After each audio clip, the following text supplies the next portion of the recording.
वक्फ कानून के खिलाफ प्रदर्शन के दौरान पश्चिम बंगाल में हुई हिंसा के बाद से इसे लेकर बीजेपी लगातार वहां की ममता बनर्जी सरकार पर हमलावर है। बीजेपी की ओर से पश्चिम बंगाल में राष्ट्रपति शासन लगाने की मांग की जा रही है।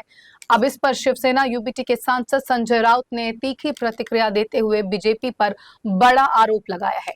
उन्होंने कहा कि पश्चिम बंगाल में तृणमूल कांग्रेस के पास भारी बहुमत है, ये सरकार जनता ने चुनी है, जो दंगे वहां हो रहे हैं उसके पीछे बीजेपी का हाथ है। संजय राउत ने कहा कि बीजेपी चाहती है कि वहां दंगे हो ताकि इसी बहाने राष्ट्रपति शासन लगाया जा सके। ये बीजेपी की एक राजनीतिक चाल है। महाराष्ट्र में बिना किसी कारण राष्ट्रपति शासन लगा दिया गया था। राष्ट्रपति शासन अब प्रधानमंत्री नरेंद्र मोदी और गृह मंत्री अमित शाह के लिए खिलौना बनकर रह गया है। मणिपुर में 3 साल से हिंसा हो रही है, हजारों लोग मारे जा रहे हैं, लेकिन महिलाओं पर लगातार अत्याचार जारी है, लेकिन वहां कभी भी राष्ट्रपति शासन नहीं लगाया गया। शिवसेना यूबीटी नेता ने कहा कि इस तरह से राष्ट्रपति शासन नहीं लगाया जाता। राष्ट्रपति शासन लगाकर इस तरह देश नहीं चलाया जा सकता। इसके अलावा संजय राउत ने डिप्टी सीएम एकनाथ शिंदे पर भी कटाक्ष करते हुए कहा कि एकनाथ शिंदे की ओर से पश्चिम बंगाल में राष्ट्रपति शासन लगाने की मांग पर उन्होंने उन पर निशाना साधा है। संजय राउत ने कहा, कौन शिंदे? क्या वो पश्चिम बंगाल की स्थिति पर बोलने के योग्य हैं? अमेरिका या इंग्लैंड में कभी राष्ट्रपति शासन लगाने की बात की है क्या?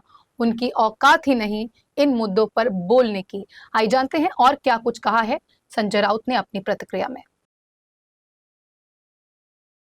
बंगाल में राष्ट्रपति राजवट क्यों लगना चाहिए? बीजेपी की अगर ये मांग है,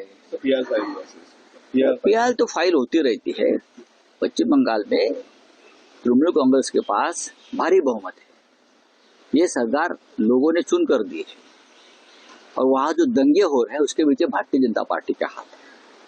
वहां के जो दंगे है ना, बीजेपी चाहती है वहां दंगे हो जाए और दंगे के बहाने वहां राष्ट्रपति शासन लगाया जाए। ये भारतीय जनता पार्टी की एक कूटनीति है, राजनीति है।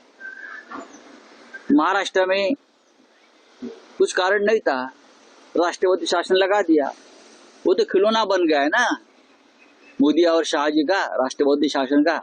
मणिपुर में 3 साल के बाद लगाया, हजारों लोग मारे गए, सैकड़ों महिलाओं पर अत्याचार हो गए, तब नहीं लगा। राष्ट्रपति शासन उनके लिए खिलौना बन गया है। इस तरह से राष्ट्रपति शासन नहीं लगता है।